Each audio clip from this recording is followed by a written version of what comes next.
Hello दोस्तों, मैं कमलेश मौर्य स्वागत करता हूं आपके अपने YouTube channel Kamlesh math and physics पर। उम्मीद करता हूं स्वस्थ होंगे, मस्त होंगे और अपने पढ़ाई को आप लोग खतरनाक तरीके से कर रहे होंगे।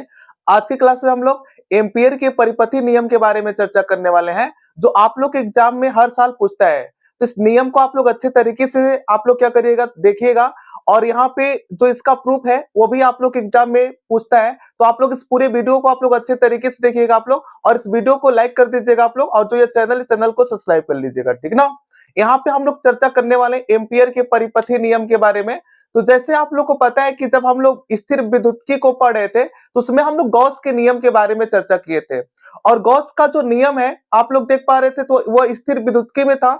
उसी प्रकार से चुंबकत्व में आप लोग किसके नियम के बारे में चर्चा करोगे, तो आप लोग कह सकते हो कि एम्पियर के परिपथी नियम के बारे में चर्चा करोगे, ठीक ना। तो यहाँ पे हम लोग समझते हैं कि एम्पियर का परिपथी नियम क्या कहता है और किस प्रकार से हम लोग इसके नियम को प्रूव कर सकते हैं। इन दोनों चीजों के बारे में हम लोग चर्चा करेंगे। इस पूरे वीडियो को आप लोग अच्छे तरीके से जरूर देखिएगा, ठीक ना।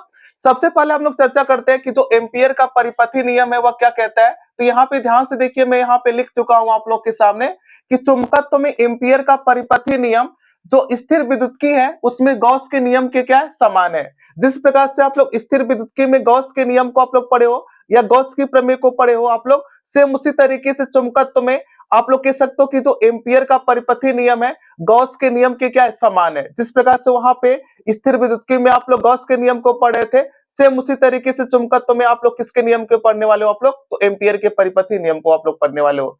अब यहाँ पे आप लोग ये समझो कि जो एम्पियर का परिपथी नियम है वह कहना क्या चाहता है, इसके बारे में हम लोग चर्चा करते हैं। तो ध्यान से देखिए, आप लोग कहता क्या है कि किसी बंद पथ या परिपथ के अनुदिश चुंबकीय क्षेत्र का जो मान होता है वह रेखीय समाकलन का मान उस पथ या उस पृष्ठ से घिरे पृष्ठ से गुजरने वाला या गुजरने वाली कुल धारा के मान का म्यू जीरो गुना होता है, ठीक ना। यही कहता है एम्पियर का परिपथी नियम। या अगर मैं इसको मैथमेटिकली करना चाहूं तो यहाँ पे कह सकता integration of vector B dot vector, यहाँ पे DL equal to mu zero into में क्या होता है, आई होता है। जहां पे अगर पूछूं म्यू जीरो को हम लोग क्या कहते हैं, तो म्यू जीरो को हम लोग निर्वात की चुंबकशीलता कहते हैं। बात समझे आप लोग। अब यहाँ पे मैं क्या करना चाहता हूँ कि जो यह चीज है, इस चीज को हम लोग क्या करना चाहते हैं, प्रूव करना चाहते हैं, ठीक ना। तो प्रूव करने के लिए यहाँ पे देखिए आप लोग, यहाँ पे एक तार है और इस तार में आप लोग देख पा रहे हो कि जो धारा स्मॉल आई एम्पियर की जो धारा है वह नीचे से ऊपर की ओर क्या हो रही है, प्रवाहित हो रही है, ठीक ना। और यहाँ पे मैं क्या कर रहा हूँ कि जो तार, इस तार के चारों ओर इस प्रकार से मैं एक वृत्ताकार परिपथ की क्या करता हूँ, कल्पना करता हूँ, जिसकी त्रिज्या यहाँ पे आप लोग देख पा रहे हो क्या, स्मॉल आर है। यहाँ पे देखो यह कोई एक तार है, जिस तार में यहाँ पे आप लोग कह सकते हो आई एम्पियर की जो धारा है नीचे से ऊपर की ओर क्या हो रही है, प्रवाहित हो रही है। और यहाँ पे जो ये तार, इस तार के चारों ओर मैं क्या करता हूँ, एक वृत्ताकार परिपथ की कल्पना करता हूँ, जिसकी त्रिज्या क्या है, यहाँ पे स्मॉल आर है। इस बात को यहाँ पे देखिए ध्यान से मैं लिखा हुआ हूँ। यहाँ पे क्या लिखा हूँ, माना एक सीधे चालक तार में स्मॉल आई धारा नीचे से ऊपर की ओर प्रवाहित हो रही है और इस चालक तार के चारों ओर स्मॉल आर त्रिज्या का एक वृत्ताकार पथ है, जिसका केंद्र कैपिटल ओ तार पर है। देख पा रहे हो आप लोग, जो ये वृत्ताकार पथ आप लोग बनाए हो, इसका अगर पूछो केंद्र कहाँ पे है तो आप लोग देख पा रहे हो कैपिटल ओ है, और कैपिटल ओ आप लोग देखो तो जो तार है उस तार पर है, ठीक ना। अब यहाँ पे अगर पूछो कि वृत्ताकार पथ के कारण उत्पन्न चुंबकीय क्षेत्र, अगर पूछो आप लोग से कि जो यह वृत्ताकार पथ है, इस वृत्ताकार पथ पर अगर मैं पूछूं आप लोग से, वृत्ताकार पथ की वजह से जो यहाँ पे केंद्र है, इस वृत्ताकार पथ का जो केंद्र है, इस केंद्र पे अगर पूछूं चुंबकीय क्षेत्र का मान क्या होगा, तो आप लोग कहने वाले हो कि यहाँ पे B equal to mu zero I upon में 2 पाई आर। मैंने आप लोग को जो बायो सेवर्ट के नियम के अनुप्रयोग के बारे में बताया था, तो इस डेरिवेशन को मैं बताया था। अगर आप लोग नहीं देखे हो तो इसके पहले वाली वीडियो आप लोग जरूर देखिएगा, ठीक ना। अब यहाँ पे देखो आप लोग कि अगर आप लोग इतना चीज, इतना इक्वल टू इतना अगर आप लोग को प्रूव करना है, तो यहाँ पे सबसे पहले मैं लेफ्ट हैंड साइड लेता हूँ और इसको मैं सॉल्व करके इतना प्रूव कर देता हूँ। तो उस कंडीशन में आप लोग कहने वाले हो कि एम्पियर का परिपथी नियम प्रूफ हो जाएगा।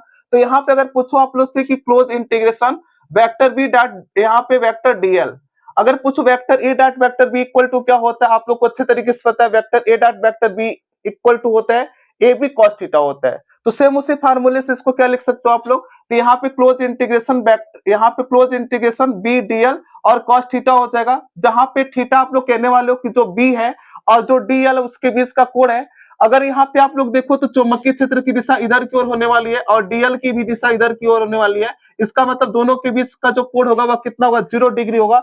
और जब दोनों के बीच का कोण 0 डिग्री होगा तो इसका मतलब थीटा इक्वल टू क्या, जीरो हो जाएगा।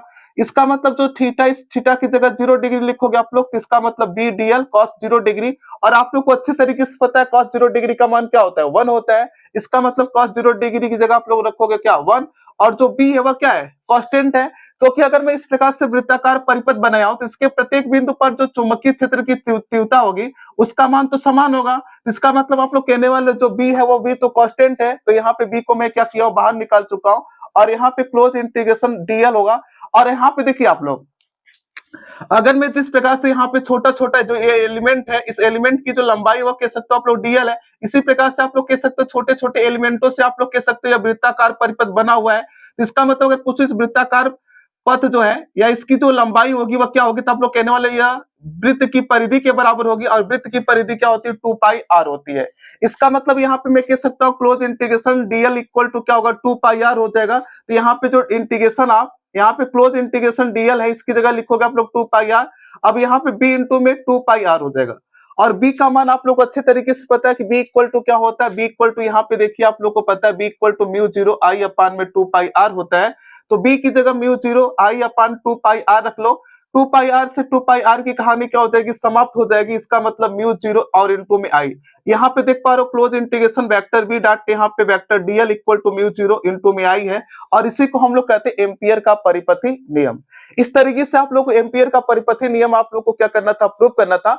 अगर ये वीडियो आप लोग को अच्छी लगी हो तो वीडियो को आप लोग लाइक करिए, जो ये चैनल, इस चैनल को सब्सक्राइब करिए आप लोग, और इस वीडियो को आप लोग दबा के क्या करिए, शेयर करिए। वीडियो देखने के लिए बहुत बहुत धन्यवाद।